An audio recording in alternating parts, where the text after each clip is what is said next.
السلام علیکم ورحمۃ اللہ وبرکاتہ۔ حضرت حسین رضی اللہ تعالیٰ عنہ کی شہادت کے دوران ایک بات جو سب سے زیادہ اہمیت کے حامل تھی، جب حضرت حسین رضی اللہ تعالیٰ عنہ زبالہ کے مقام سے آگے بڑھے تو حر بن زیاد وہاں 1000 آدمیوں کے لشکر کے ساتھ آیا اور اس نے کہا کہ ابن زیاد کہتے ہیں کہ آپ میرے ہاتھ پر بیعت کر لیں۔ تو حضرت حسین رضی اللہ تعالیٰ عنہ نے فرمایا کہ بھئی یہ کیسے ممکن ہے کہ میں نے مدینہ الرسول میں یزید کی بیعت کرنے سے انکار کر دیا تھا، اب ابن زیاد کی بیعت کیسے ممکن ہے؟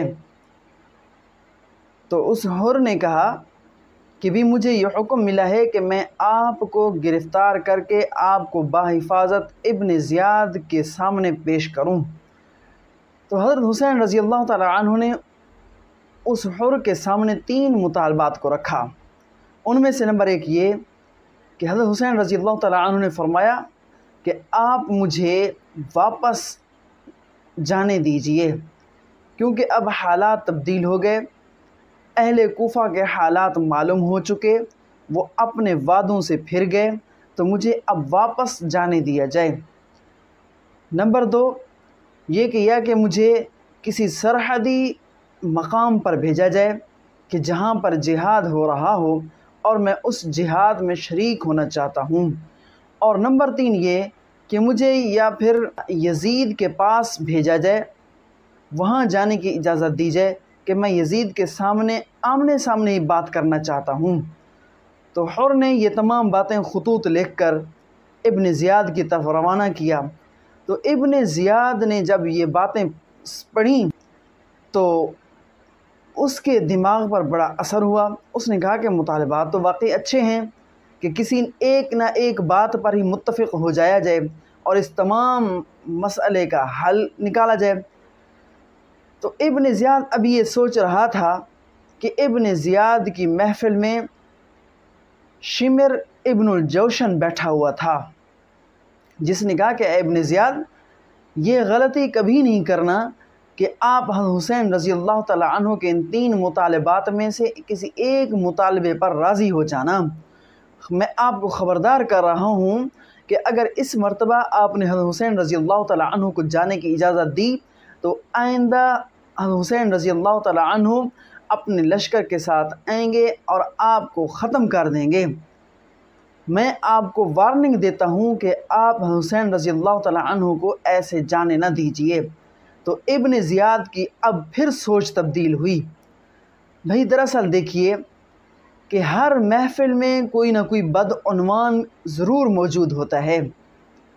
ویسے تو وہ تقدیر لکھی ہوئی تھی کہ حسین رضی اللہ تعالیٰ عنہ کا واقعہ ایسے ہونا تھا اور حسین رضی اللہ تعالیٰ عنہ ایسے شہید ہونا تھے، کیونکہ نبی کریم صلی اللہ علیہ وسلم کے پاس ایک سفید شیشی لائی گئی تھی کہ جس کے اندر کربلا کی مٹی موجود تھی، اور آپ صلی اللہ علیہ وسلم کو مطلع کر دیا گیا تھا کہ آپ کے نواسے کو اس میدان میں، کربلا کے میدان میں شہید کیا جائے گا اور اس طریقے سے شہید کیا جائے گا۔ یہ پہلے ہی تقدیر میں لکھا ہوا تھا۔ حالات کا بغور جائزہ تو لیجئے کہ وہاں پر شمر اینڈ کمپنی موجود ہوئی اور جس نے ابن زیاد کی سوچ کو تبدیل کیا۔ یہ بالکل ایسے ہی ہے جیسے فرعون نے حضرت موسیٰ علیہ السلام کا پیچھا کرنا اور مزید ان پر ظلم ڈھانا۔ یہ اس کے ایک حواری، ایک مشیر نے مشورہ دیا تھا کہ آپ حضرت موسیٰ علیہ السلام کا پیچھا کریں، جس کا نام حاوان تھا۔ تو اس کے مشورے کے مطابق ہی فرعون پانی میں غرق ہوا اور وہ وہیں ڈبو کر مر گیا۔ تو بھی ہر محفل میں کوئی نہ کوئی بدعنوان کردار موجود ہوتا ہے جس کے مشورے کی وجہ سے کیے دھرتے پر پانی پھر جاتا ہے۔ پہلے ان مطالبات پر ابن زیاد نے اپنا ذہن کچھ بنا لیا تھا کہ کیوں نہ کسی ایک پوائنٹ پر متفق ہو جایا جائے اور اس تمام مسئلے کا حل نکالا جائے کہ حسین رضی اللہ تعالیٰ عنہ نے بڑے زبردست مطالبات رکھے ہیں۔ اس کا ذہن کچھ بنا تھا، لیکن مشورہ دینے والوں نے اپنی مقدر کو کالا کرنا ہی تھا، انجام بد تک پہنچنا ہی تھا کہ جن کے مقدر میں ذلت لکھی جا چکی تھی۔ ابھی ان تمام باتوں کا خلاصہ یہ ہے کہ کسی نہ کسی محفل میں ضرور ایک کوئی بدعنوان کردار موجود ہوتا ہے۔ بس بھئی اللہ تبارک و تعالی ہمیں صحیح راہ پر چلنے کی توفیق عطا فرمائے اور حضرت حسین رضی اللہ تعالی عنہ کے نقش قدم پر چلنے کی توفیق عطا فرمائے۔ وآخر دعوانا ان الحمدللہ رب العالمین۔